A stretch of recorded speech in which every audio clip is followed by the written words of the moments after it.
Good evening class. आज हम बात कर रहे हैं अक्षीय स्थिति क्या है। अक्षीय स्थिति में स्थित किसी बिंदु पर विद्युत विभव के लिए व्यंजक प्रतिपादित कीजिए। इसके पहली वाली क्लास में हमने विभव से रिलेटेड जितने भी क्वेश्चन थे सॉल्व किए थे। आज की क्लास में हम उसके बाद के जितने भी क्वेश्चन रह गए हैं उनको हम सॉल्व करेंगे।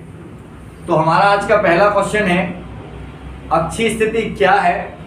अक्षीय स्थिति में स्थित किसी बिंदु पर विभव के लिए क्या ज्ञात कीजिए, व्यंजक ज्ञात कीजिए।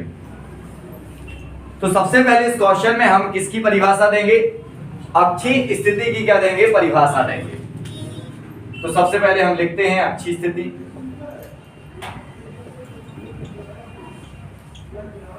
क्या बोलेंगे, वह बिंदु जिस पर हमें विभव का मान ज्ञात करना है, वह बिंदु जिस पर हमें क्या ज्ञात करना है, विभव का मान ज्ञात करना है, बढ़ाए गए ध्रुव अक्ष, बढ़ाए गए ध्रुव अक्ष पर क्या होता है, स्थित होता है। आप और अच्छे से इसके चित्र को बना सकते हैं।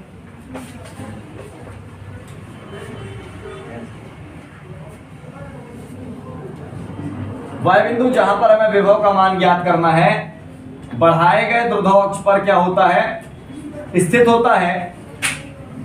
तो उसे उस बिंदु पर वैद्युत द्विध्रुव के सापेक्ष अक्षीय स्थिति में कहते हैं।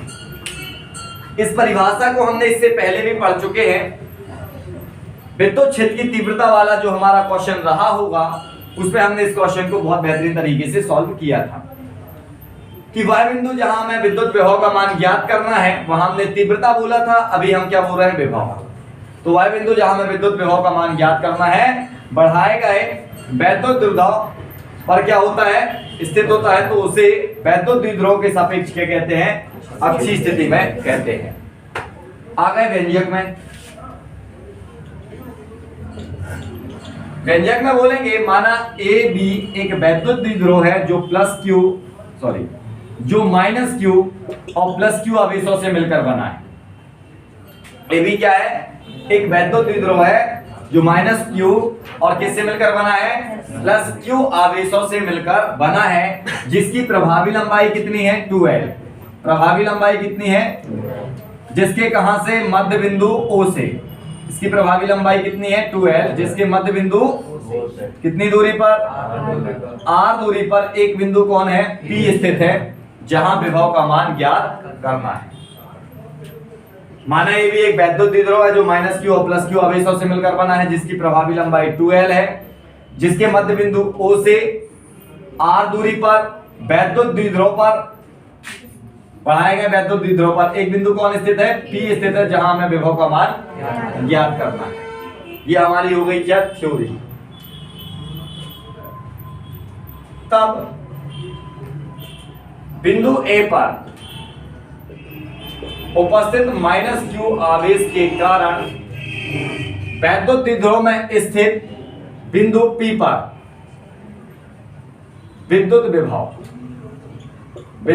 विभव क्या बोलेंगे, तब बिंदु A पर उपस्थित माइनस क्यू आवेश के कारण वैद्युत द्विध्रुव में स्थित बिंदु P पर विद्युत विभव V1 बराबर हो जाएगा 1/4 पाई एप्सिलॉन 0 इंटू क्या हो जाएगा, माइनस क्यू अपॉन क्या हो जाएगा, AP। क्या हो जाएगा, AP। अब चूंकि हम जानते हैं AP बराबर क्या हो सकता है, क्योंकि हमें पूरी दूरी यहां से पता नहीं है। A से क्या हमें पूरी की पूरी दूरी पता है क्या, नहीं। हम क्या कर सकते हैं, पहले हम A से O चलते हैं। क्यों, क्योंकि ये A से B की दूरी क्या है, L। ये भी होगी, L कौन होगी, ये भी होगी या नहीं होगी। यहां से यहां तक की दूरी को हमने क्या माना है, क्या माना है। तो इससे क्या समझ में आ रहा है कि ये दोनों L होगा, यहां से यहां की दूरी भी क्या होगी, L, और यहां से यहां की दूरी भी L होगी। तो यहां से AP बराबर हम क्या ले सकते हैं, A से हम कहां चले, पहले O, A से कहां चले, फिर O से कहां चले, प्लस OP, मतलब हो जाएगा L प्लस क्या R, L प्लस क्या हो जाएगा, तो V1 बराबर क्या हो गया 1/4πε0 इंटू माइनस Q अपॉन क्या हो जाएगा R प्लस L या L प्लस R। ठीक है, डायरेक्शन यदि बोले तो किस दिशा में, AP के अनुदिश। तो ये इक्वेशन क्या बन गया फर्स्ट। हम बोलेंगे पुनः बिंदु B पर उपस्थित प्लस Q आवेश के कारण, पुनः कहां पर, बिंदु B पर, ये बिंदु कौन सा है, और बिंदु B में कौन सा आवेश है, तो प्लस Q आवेश के कारण, पुनः बिंदु B पर उपस्थित प्लस Q आवेश के कारण वैद्युत द्विध्रुव में स्थित बिंदु P पर विद्युत विभव, विद्युत कहां पर, वैद्युत द्विध्रुव में स्थित बिंदु P पर विद्युत विभव। जब विभव की बात करेंगे तो क्या हो जाएगा, V2 बराबर आएगा हमारा 1/4πε0 इंटू प्लस का Q है तो नॉर्मल Q ले लेते हैं, और क्या हो जाएगा BP, क्या आ जाएगा B और P, दिशा क्या हो जाएगी BP के अनुदिश। अब चूंकि यहां BP बराबर क्या है, क्या हमें B से डायरेक्ट P की दूरी पता है, नहीं, तो हम क्या करेंगे, हम पहले क्या करेंगे O से पूरी दूरी नाप लेंगे, किसको, P को, और उस दूरी से किसको घटा देंगे, O से B की दूरी को घटा देंगे। तो BP बराबर हम OP माइनस क्या कर सकते हैं, BP, OP minus OB, OP minus OB, तो क्या निकल के आएगा हमारा R माइनस L, क्या बन के आएगा R माइनस L। अब यहां हम बता सकते हैं क्योंकि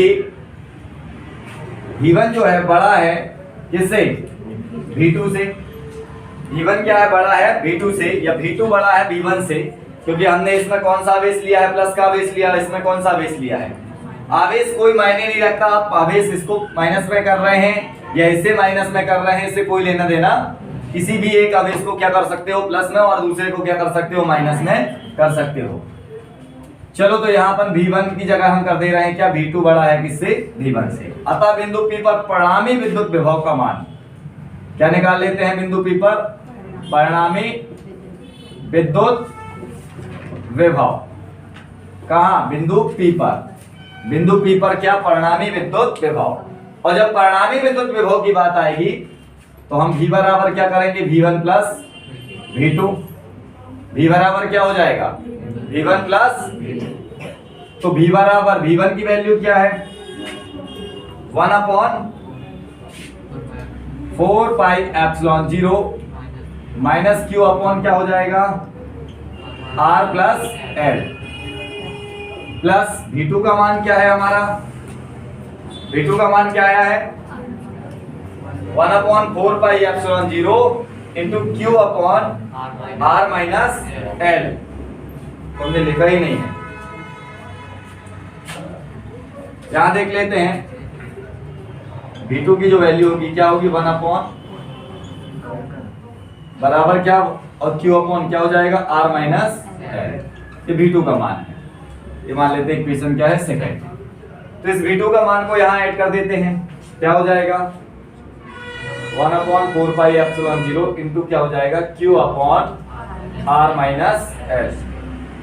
ठीक है, अब दोनों कंडीशन को जब हम ऐड करेंगे तो क्या कंडीशन बनेगी, दोनों में कॉमन क्या है, Q, क्या है, तो कॉमन करने के लिए ब्रैकेट ले लेते हैं, Q कॉमन है, और दोनों में क्या कॉमन है 4πε, अंदर क्या बचेगा 1/R प्लस 1, क्योंकि Q तो कहां आ गया है, दोनों में तो सेम था ना, हमने Q बस निकाला ना कि माइनस को, क्या बचा माइनस R माइनस L।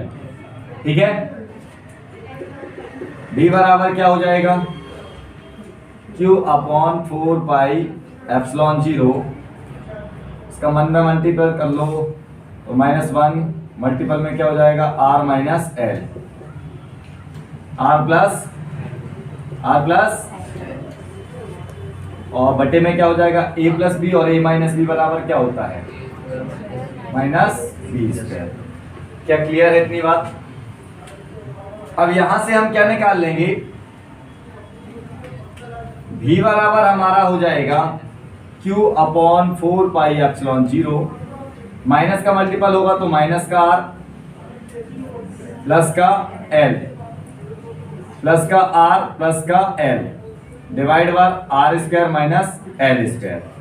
ये r और ये r क्या हो गया कैंसिल हो गया कैंसिल। तो v का मान क्या निकल के आया q upon 4 pi epsilon 0 into l, और l कितना हो गया और डिवाइड बाय क्या है R square minus L square. तो v का मान हमारा क्या निकल के आ गया q upon 4 pi epsilon 0 into 2l upon R square minus L square. यदि हम इस सारी चीज को एक साथ कंबाइन करके लिखें तो क्या होगा देखते हैं।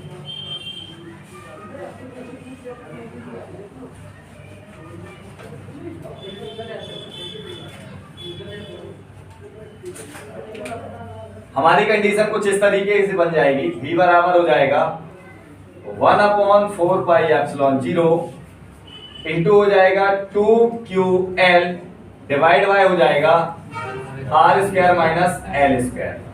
अब हमने पढ़ा है चूंकि 2ql बराबर पढ़ा है p वैद्युत द्विध्रुव की किससे परिभाषा से, किससे वैद्युत द्विध्रुव की परिभाषा से हमने जानते हैं या हम पढ़ा है कि 2ql बराबर क्या होता है p होता है। तो v बराबर क्या 1 upon 4 pi epsilon 0 into p upon क्या हो जाएगा R square minus L square. Clear है? अब चूंकि यहाँ पर r की जो वैल्यू है वो बहुत ज्यादा किससे है l से, r की जो वैल्यू दिख रही है वो बहुत ज्यादा क्या है दिख रही है ना इससे l से, छोटा सा है l ये, तो इसलिए l को क्या मान लेते हैं नगण्य लेने पर, l को क्या लेने पर नगण्य का अर्थ होता है जीरो मान लेते हैं। और जब जीरो मान लेंगे तो v की वैल्यू आ जाएगी 1 upon 4 pi epsilon 0 into p upon R square. इसको जीरो मान लो तो ये हमारा क्या हो गया बिंदु p पर विद्युत विभव के लिए क्या निकल आया व्यंजक निकल आया। क्लियर है? हमारा क्वेश्चन ये क्या हो गया समाप्त हो गया। अब हमारा अगला क्वेश्चन है निरक्षीय स्थिति क्या है। निरक्षीय स्थिति में स्थित किसी बिंदु पर विद्युत विभव के लिए क्या ज्ञात कीजिए व्यंजक प्रतिपादित कीजिए। तो सबसे पहले हम बात करेंगे किसकी निरक्षीय स्थिति की, कि निरक्षीय स्थिति है क्या। इसके पहले भी हमने निरक्षीय स्थिति की परिभाषा पढ़ी थी। कितने बच्चों को पता है? सभी को पता है ना?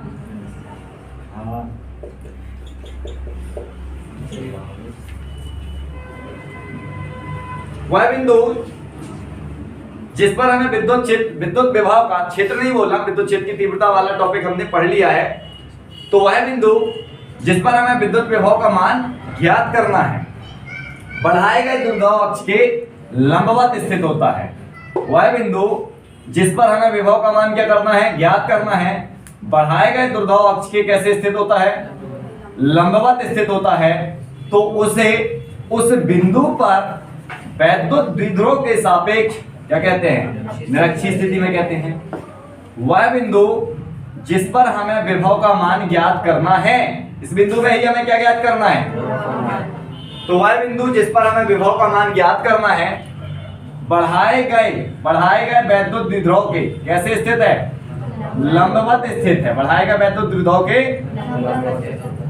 तो उसे उस बिंदु पर क्या कहते हैं वैद्युत द्विध्रुव के सापेक्ष निरक्षीय स्थिति में कहते हैं।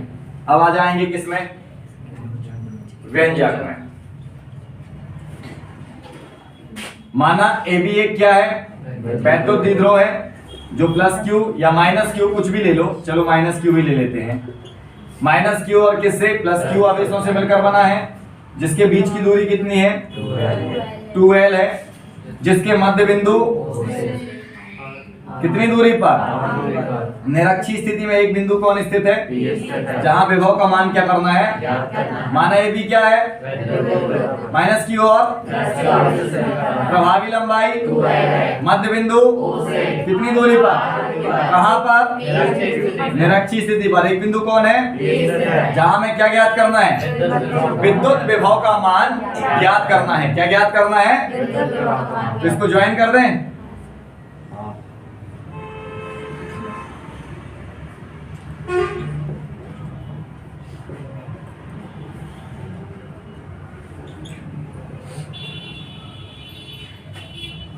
तब बिंदु ए पर उपस्थित माइनस क्यू आवेश के कारण, क्या बोलोगे? तब बिंदु ए पर उपस्थित माइनस क्यू आवेश के कारण बिंदु पी पर क्या विद्युत विभव, विद्युत किसके कारण? बिंदु ए पर उपस्थित माइनस क्यू आवेश के कारण बिंदु पी पर उपस्थित विद्युत विभव क्या हो जाएगा? V1 बराबर हो जाएगा 1/4 पाई epsilon 0 into minus Q upon क्या हो जाएगा? AP। डायरेक्शन किसके? डायरेक्शन कौन सा रहेगा? AP की दिशा में। कौन सी दिशा में होने वाला है? AP की दिशा में। कौन सी दिशा में? AP की दिशा में। अब एक बात और बताओ यहां कि यहां जो हमने AP लिया है, AP क्या किया है? क्या वो BP के बराबर है या नहीं है? इसी प्रकार क्या करेंगे बेटा?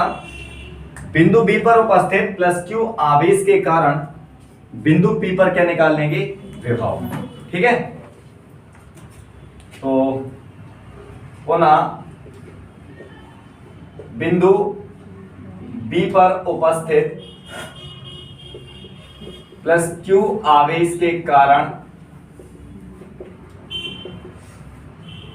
बिंदु P पर क्या निकालेंगे? विद्युत विभव। विद्युत विभव क्या हो जाएगा? V2 बराबर हो जाएगा 1/4 पाई एप्सिलॉन 0 इंटू Q अपॉन क्या हो जाएगा? BP। दिशा BP के अनुदेश। किसका अनुदेश? BP के अनुदेश बोल सकते हैं या BP के अपोजिट भी बोल सकते हो, कोई दिक्कत नहीं। BP की दिशा। ठीक है, अब यहां बताएंगे हम, जहां आप ये भी बता सकते हो कि एप्सिलॉन 0 क्या है? निर्वात की विद्युतशीलता। निर्वात की क्या है? विद्युतशीलता। ये क्या है? निर्वात की विद्युतशीलता। ठीक है, शॉर्ट में लिख लेना विद्युतशीलता। तो यहां बताएंगे चूंकि AP जो है बराबर है किसके? BP के। AP किसके बराबर दिख रहा है आपको? दिख रहा है कि नहीं दिख रहा है? अब चूंकि AP बराबर है BP के, अतः बिंदु P पर, अतः बिंदु P पर क्या निकाल लेते हैं? परिणामी विद्युत विभव।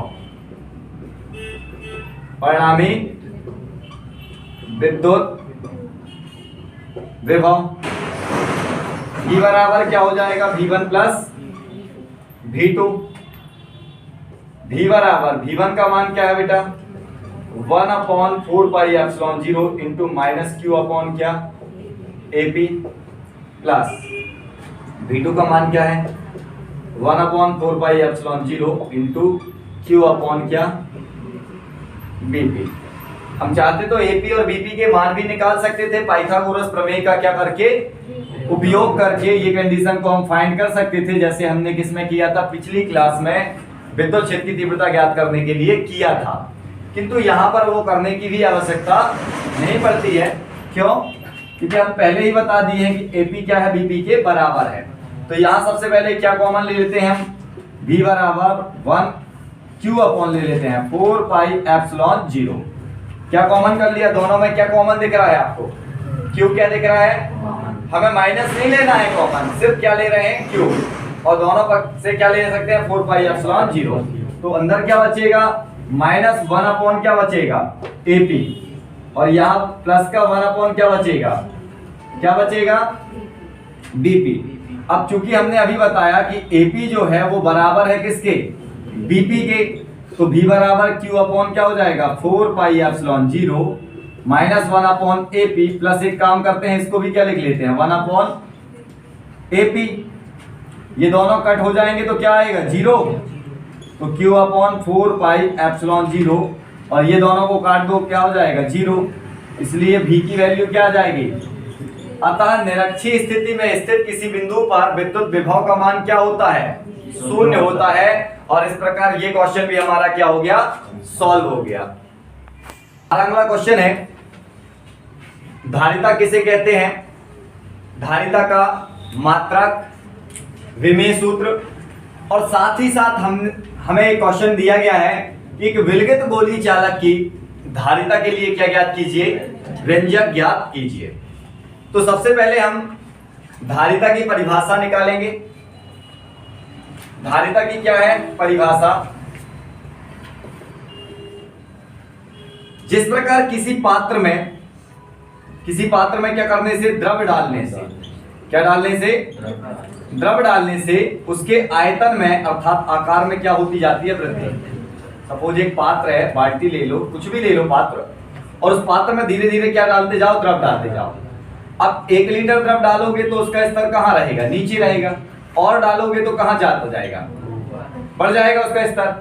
अर्थात जिस प्रकार किसी पात्र में द्रव डालने से उसके आयतन में वृद्धि होती है, ठीक उसी प्रकार किसी चालक को आवेश देने से, ये सपोज क्या मान लेते हैं चालक, तो चालक को क्या देने से, आवेश देने से उसके विभव में क्या होती जाती है, वृद्धि होती जाती है। जिस प्रकार किसी किसमें, पात्र में, ये मान लो पात्र है, जिस प्रकार किसी पात्र में क्या डालने से, द्रव डालने से उसके आयतन में क्या होती है, वृद्धि होती जाती है, ठीक उसी प्रकार किसी चालक को आवेश देने से उसके विभव के मान में भी क्या हो जाती है, वृद्धि हो जाती है। अर्थात किसी चालक के विभव में होने वाली वृद्धि उसको दिए गए आवेश के क्या होती है, समानुपाती। या हम ये बोल सकते हैं कि किसी चालक को दिया गया आवेश उस चालक में होने वाले विभव के मान में वृद्धि, होने वाली विभव के मान में वृद्धि के क्या होता है, समानुपाती होता है। कौन सा साइन है ये, समानुपाती, जिसको हम अनुक्रमानुपाती भी कहते हैं। तो क्या इतनी बात आप सभी को समझ में आ गई कि जिस प्रकार किसी चालक में क्या डालने से, द्रव डालने से उसके आयतन में वृद्धि होती जाती है, ठीक उसी प्रकार किसी चालक को क्या देने से, आवेश देने से उसके विभव में क्या होती है, वृद्धि होती है। अर्थात यदि किसी चालक को दिया गया आवेश उसमें होने वाली वृद्धि के क्या है, समानुपाती, तो यहां से हम क्या करेंगे, मान लेते हैं इस चीज को, माना किसी चालक को दिया गया आवेश क्या है, Q, और जिससे उसके विभव में होने वाली वृद्धि क्या है, V। चालक को आवेश क्या दिया, विभव के मान में होने वाली वृद्धि, तो Q बराबर क्या हो जाएगा, CV। Q बराबर क्या हो गया, जहां C क्या है, C एक नियतांक है, जिसे चालक की क्या कहते हैं, धारिता। चालक की धारिता कहते हैं, इसे चालक की क्या कहते हैं, धारिता कहते हैं। ठीक है, अब बात करते हैं इसके मात्रक की और विमेय सूत्र की। तो पहले तो चालक की हम क्या बताते हैं, परिभाषा बता दें, फिर मात्रक और विमेय सूत्र की बात करेंगे। C का मान निकालोगे तो क्या होगा, ये V किसके अपॉन में जाएगा, C क्या है, Q क्या है, और V क्या है। अर्थात किसी चालक को दिए गए आवेश, ऐसे समझ लें, किसी चालक को दिए गए, किसको बेटा, तो किसी चालक को दिए गए आवेश और उसके विभव में होने वाली वृद्धि, विभव में होने वाली वृद्धि के अनुपात को उस चालक की क्या कहते हैं, क्या कहते हैं। किसी चालक को दिए गए आवेश से उसके विभव में होने वाली वृद्धि के अनुपात को उस चालक की क्या कहते हैं? क्लियर है? अब बात आती है मात्रक की। तो धारिता का मात्रक होता है बेटा फैरेड। क्या होता है? आवेश का क्या होता है? कूलाम। क्या होता है? विभव का क्या होता है? वोल्ट। अब हमसे यदि क्वेश्चन किया जाए कि सर 1 फैरेड धारिता किसे कहते हैं, तो आप बोलोगे जब किसी चालक को 1 कूलाम आवेश देने से, कितना आवेश देने से, उसके विभव में 1 वोल्ट की क्या हो जाए? कितना कूलाम आवेश देने से कितने वोल्ट की विभव की वृद्धि हो? तो उस चालक की धारिता कितनी होगी? 1 फैरेड होगी। चालक को हम 1 कूलाम आवेश देंगे तो उसके विभव में 1 वोल्ट की क्या हो जाएगी? तो उसकी धारिता कितनी होगी? 1 फैरेड। यदि सपोज हमसे और डीपली पूछ लिया जाए कि सर यदि किसी चालक को 1 स्थैत कूलाम आवेश दिया जाए, कितना स्थैत? 1 स्थैत कूलाम आवेश दिया जाए तो उसके विभव में कितने वोल्ट की वृद्धि होगी? आप बोलोगे 1 स्थैत वोल्ट की। तो उसकी धारिता क्या होगी? 1 स्थैत फैरेड। क्या हो जाएगी? अर्थात जब एक चालक को 1 स्थैत कूलाम आवेश देने पर उसके विभव में 1 स्थैत वोल्ट की वृद्धि हो जाए तो समझ लेना उस चालक की धारिता कितनी है? 1 स्थैत फैरेड होगी। ठीक है, तो ये तो हो गई एक एसआई यूनिट। क्या होती है? बोले फैरेड होती है। साथ ही साथ यदि हमसे किस विमीय मात्रक की बात की जाए तो क्या बताएंगे? तो हमने पढ़ा है आवेश का मात्रक क्या होता है? आवेश का मात्रक, आवेश बराबर क्या होता है पहले ये बताओ? धारा गुणित, चलो धारा गुणित समय ही लिख लेते हैं अभी। और विभव का क्या होता है? किलोग्राम। विभव का तो हमें याद होगा, क्या होता है? किलोग्राम गुणित मीटर गुणित सेकेंड माइनस और गुणित एम्पियर इनवर्स। क्या होता है? किलोग्राम गुणित मीटर स्क्वायर गुणित सेकेंड माइनस 3 गुणित क्या? Ampere inverse. अच्छा एक बात बताओ, धारा का मात्रक क्या है? एम्पियर है ना। समय का क्या है? सेकेंड। और नीचे क्या है भाई?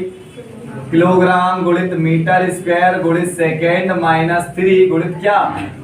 Ampere minus. अब ये यूनिट तो होती है, यदि ये यूनिट को हम ऊपर लेके जाएंगे तो क्या होगा? किलोग्राम। किलोग्राम -1, मीटर किस में जाएगा? -2, प्लस का है तो ऊपर -2, ये कैसा जाएगा? प्लस का बन के जाएगा। अभी ऑलरेडी क्या है? ऊपर काय का बन के जाएगा? प्लस का। तो क्या ऊपर सेकेंड है और नीचे सेकेंड काय का है? तो -3 जाएगा ऊपर और ऑलरेडी 1 सेकेंड ऊपर पहले से है तो क्या बनेगा? सेकेंड की पावर। एम्पियर माइनस में है और ऊपर भी 1 एम्पियर है तो नीचे वाला माइनस वाला ऊपर जाके मल्टीपल होगा तो क्या बनेगा? एम्पियर। तो क्या हो गया? किलोग्राम इनवर्स मीटर -2 सेकेंड की पावर 4 और एम्पियर की पावर 2। विमी सूत्र निकाल लें तो विमी सूत्र क्या होगा? याद रखना बेटा, किसी भी परीक्षा की दृष्टि यदि आपकी प्री बोर्ड देखा जाए या आने वाला बोर्ड एग्जाम देखा जाए, आपसे हर एक कंडीशन से क्या निकाले जाएंगे? मात्रक या विमी सूत्र क्या किए जाएंगे? पूछे जाएंगे ऑब्जेक्टिव के दृष्टिकोण से। और अब तो आप लोगों के लिए और भी ज्यादा पढ़ना अनिवार्य हो गया इन ऑब्जेक्टिव के लिए, इन विमी सूत्रों और मात्रकों को, क्योंकि 28 मार्क्स या 26 मार्क्स के क्या आने वाले हैं तुम्हारे। ठीक है ना? तो देख लेते हैं क्या होगा इसका। m इनवर्स l - 2 p की पावर 4 a की पावर 2। ये हो गया हमारा क्या? विमीय सूत्र। तो अभी हमने क्या देखा इसमें? परिभाषा देखी, मात्रक देखा और विमीय सूत्र देखा। अब हमें इसी में क्या करना है? गोली चालक की धारिता के लिए व्यंजक। तो अब देख लेते हैं गोली चालक की धारिता। हो गई।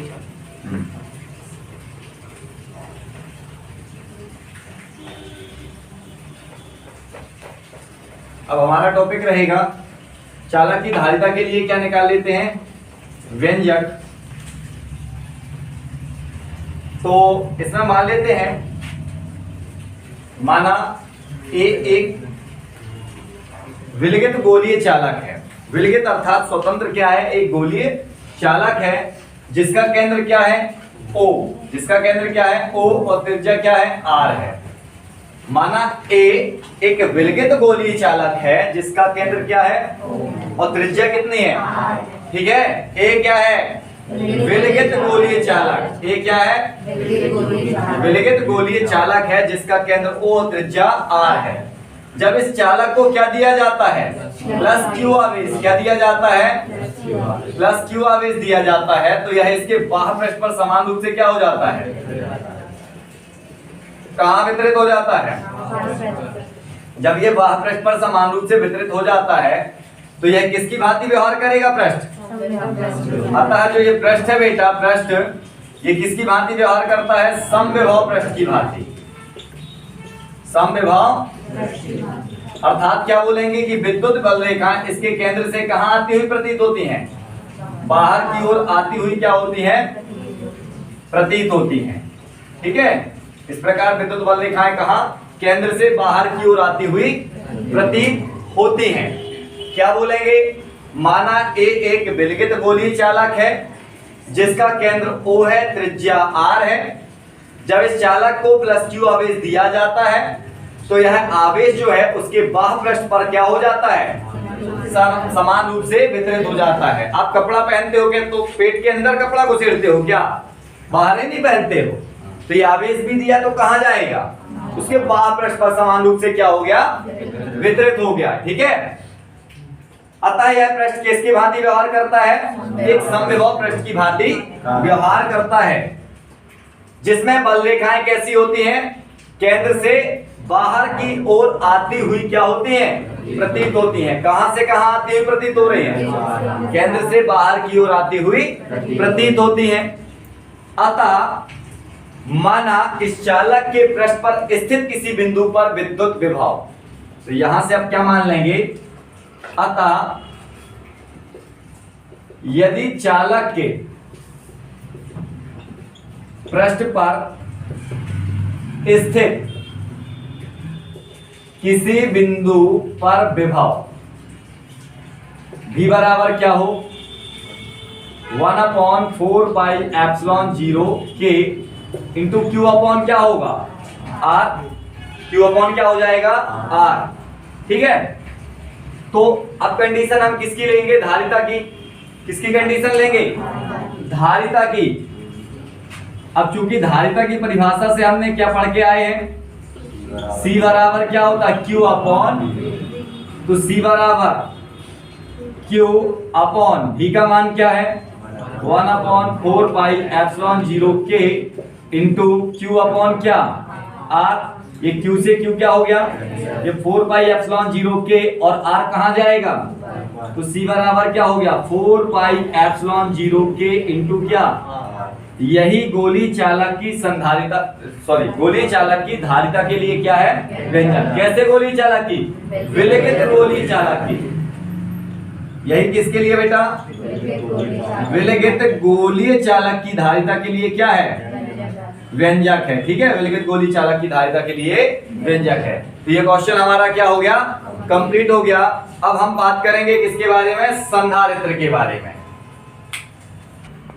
अगला क्वेश्चन हमारा है संधारित्र क्या है, इसका सिद्धांत और धारिता के लिए व्यंजक।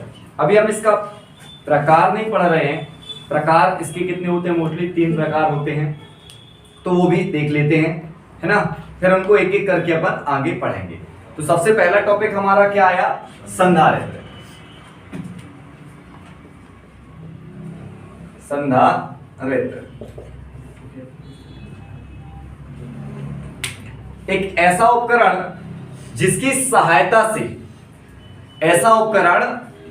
सहायता से किसी चालक के आकार और आयतन में परिवर्तन किए बिना, किसी चालक के आकार और आयतन, आकार आयतन तो समझते हैं, आकार आयतन में क्या किए बिना, परिवर्तन किए बिना। मान लो ये कोई चालक है, अब इसको नहीं तोड़ रहे, नहीं जोड़ रहे, कुछ भी नहीं कर रहे हैं, मतलब इसमें कोई परिवर्तन नहीं कर रहे, इसके आकार और आयतन में कोई परिवर्तन नहीं। तो चालक के आकार और आयतन में परिवर्तन किए बिना उस चालक की धारिता को बढ़ाया या घटाया जा सकता है। किसी चालक के आकार और आयतन में परिवर्तन किए बिना उस चालक की धारिता को बढ़ाया या घटाया जा सकता है, उसे क्या कहते हैं? संधारित्र कहते हैं। ठीक है। यदि बात करें इसके प्रकार की, तो इसके प्रकार होते हैं 3। कितने प्रकार होते हैं? 3 प्रकार होते हैं। पहला होता है हमारा समांतर पट्ट संधारित्र, समांतर पट्ट संधारित्र। दूसरा होता है बेलनाकार संधारित्र,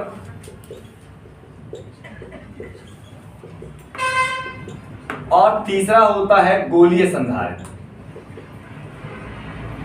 गोलीय संधारित्र।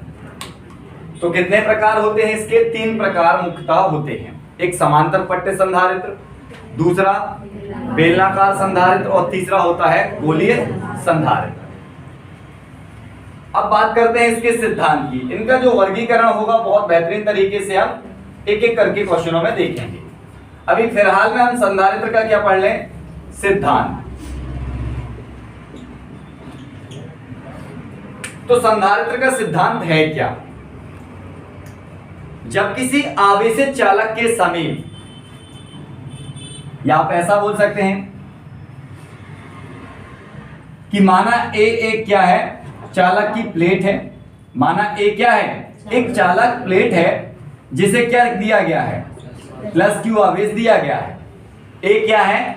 चालक प्लेट है जिसे प्लस क्यू आवेश दिया गया है। पूर्णतः अध्ययन कर रहे हैं, बेसिकली जो परिभाषा होगी वो नॉर्मली अभी समझा दी जाएगी। पहले आप अच्छे से समझ लो कि माना ए क्या है? एक चालक प्लेट है जिसे प्लस क्यू आवेश दिया गया है, जो इसके बाह्य पृष्ठ पर समान रूप से क्या हो जाता है?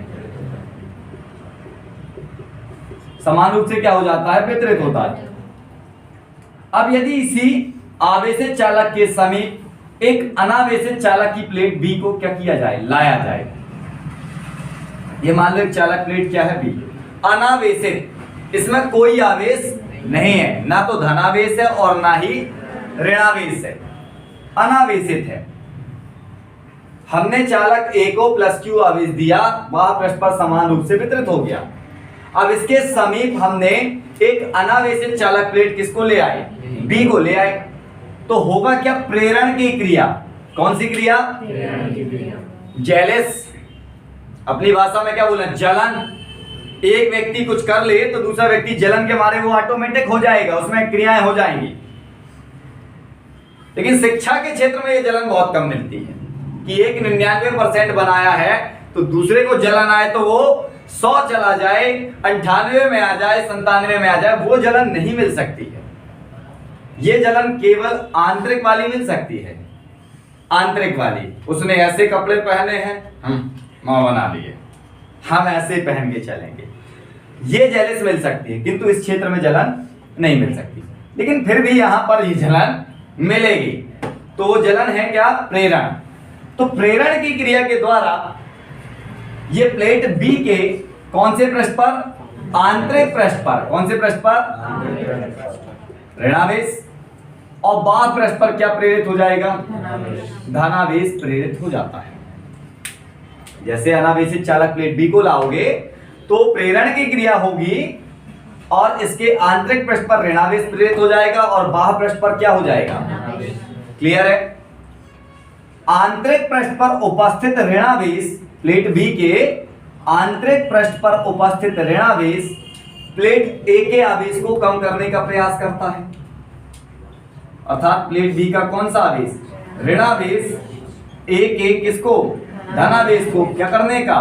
कम करने का प्रयास करता है। फलस्वरूप विभव का मान क्या हो जाता है? कम। विभव का मान क्या हो जाता है? कम हो जाता है। और धारिता का मान क्या हो जाता है? बढ़ जाता है। विभव का मान क्या हो गया, कम हो गया, और धारिता का मान क्या हो गया, बढ़ गया। और जबकि प्लेट बी के बाह्य पृष्ठ पर उपस्थित धनावेश प्लेट ए के आवेश को बढ़ाने का प्रयास करता है। मतलब बी का जो धनावेश है वो ए के धनावेश को क्या कर रहा है, बढ़ा रहा है। और धनावेश को बढ़ाएगा तो विभव का मान क्या होगा, क्या हो जाएगा, बढ़ जाएगा। और विभव बढ़ जाएगा तो धारिता का मान क्या हो जाएगा, कम हो जाएगा। अभी क्या हमने आकार आयतन में परिवर्तन किया, नहीं किया ना, केवल अनावेशित प्लेट को हमने धनावेशित प्लेट के समीप लाया, प्रेरण हुआ, प्रेरण के कारण आंतरिक पृष्ठ पर ऋणावेश आया, बाह्य पृष्ठ पर धनावेश आया। ऋणावेश ए के आवेश को क्या कर रहा है, कम, विभव कम, धारिता बढ़ रही है। धनावेश जो है इसके आवेश को क्या कर रहा है, बढ़ा रहा है, तो विभव भी बढ़ रहा है, धारिता क्या हो रही है, कम हो रही है। क्लियर है। चूंकि प्लेट बी का संबंध किससे होता है, पृथ्वी से कर दिया जाता है। प्लेट बी का संबंध कहां से कर दिया जाता है, पृथ्वी से कर दिया जाता है, जिससे यहां का संपूर्ण धनावेश, ये संपूर्ण धनावेश कहां चला जाएगा, पृथ्वी पर चला जाता है।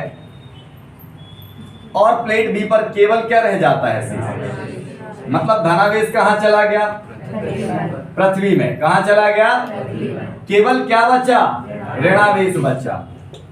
और ये ऋणावेश प्लेट ए के धनावेश को कम करेगा, और धनावेश को कम करेगा तो विभव कम होगा, और विभव कम होगा तो धारिता में क्या हो जाएगी, ये वाली कंडीशन मिलेगी। क्लियर है। अर्थात अब मेन बात आप ये बोलोगे कि जब किसी धनावेशित चालक प्लेट के समीप कोई अनावेशित चालक प्लेट को लाया जाता है, धनावेशित चालक प्लेट के समीप अनावेशित चालक प्लेट को लाया जाता है, तो उसके पृष्ठ पर ऋणावेश प्रेरित हो जाता है, जो इसके आवेश को कम करने का प्रयास करता है। फलस्वरूप विभव का मान भी कम हो जाता है और धारिता का मान क्या हो जाता है, बढ़ जाता है। और यही क्या कहलाता है, संधारित्र का सिद्धांत कहलाता है। इतनी बात सभी बच्चों को स्पष्ट समझ में आ रही है कि हमने एक चालक को दिया था क्या, आवेश, बाह्य पृष्ठ पर क्या हो गया था, प्रेरित। एक दूसरी प्लेट लाए, उसके समीप रखा, प्रेरण की क्रिया हुई, आंतरिक पृष्ठ पर ऋणावेश आया, बाह्य पृष्ठ पर धनावेश आया। ऋणावेश ने इस आवेश को कम किया, विभव कम हुआ, धारिता बढ़ गई। धनावेश ने आवेश को बढ़ाया तो विभव भी बढ़ गया, धारिता कम हो गई। चूंकि धनावेश का संबंध प्लेट बी का संबंध कहां से होता है, तो पृथ्वी ने उस पूरे धनावेश को कहां ले लिया ना, तो वहां पर क्या बचा, केवल आवेश को कम कर देगा, विभव कम हो जाएगा, धारिता क्या हो जाएगी। इस प्रकार जब एक आवेशित चालक के समीप अन्य अनावेशित चालक प्लेट को लाया जाता है, तो आवेशित चालक की धारिता क्या हो जाती है, बढ़ जाती है। और यह घटना ही क्या कहलाती है, संधारित्र का सिद्धांत कहलाती है। व्यंजक में आप क्या बोलोगे कि माना प्लेट ए का विभव क्या है, V1, अब ये तो आपको पता है आवेश, और प्लेट बी का विभव क्या है, -V2, क्योंकि आवेश कौन सा है यहाँ पर, ठीक है ना। तो व्यंजक में सिर्फ ये बता देना, पूरी थ्योरी तो आपने लिख ही लिया है कि माना ए बी, जमाने की चीजें सब बता दी आपने। तो माना प्लेट ए का विभव क्या है बेटा, V1, और प्लेट बी का विभव क्या है, -V2। तब परिणामी विभव क्या हो जाएगा, V बराबर V1 - V2। किंतु धारिता की परिभाषा पढ़ी है आपने, Q अपॉन क्या होता है, तो C बराबर Q की वैल्यू Q रखेंगे, यही तो आवेश दिया है हमने, और V का मान क्या हो जाएगा, V1 - V2। तो ये संधारित्र का क्या हो गया, व्यंजक। इससे क्या स्पष्ट होता है कि किसी चालक को दिया गया आवेश, उस चालक में उत्पन्न विभव और उसके समीप उत्पन्न विभव के अंतर के अनुपात के क्या होता है, बराबर होता है, और यह संधारित्र की धारिता कहलाती है। तो ये क्वेश्चन हमारा क्या हो गया, कंप्लीट हो गया। अगली क्लास में हम संधारित्र के प्रकारों के बारे में पढ़ेंगे कि समांतर पट्ट संधारित्र क्या है, बेलनाकार संधारित्र क्या है, गोलीय संधारित्र क्या है। तो ये हमारी अगली क्लास के क्वेश्चन रहेंगे।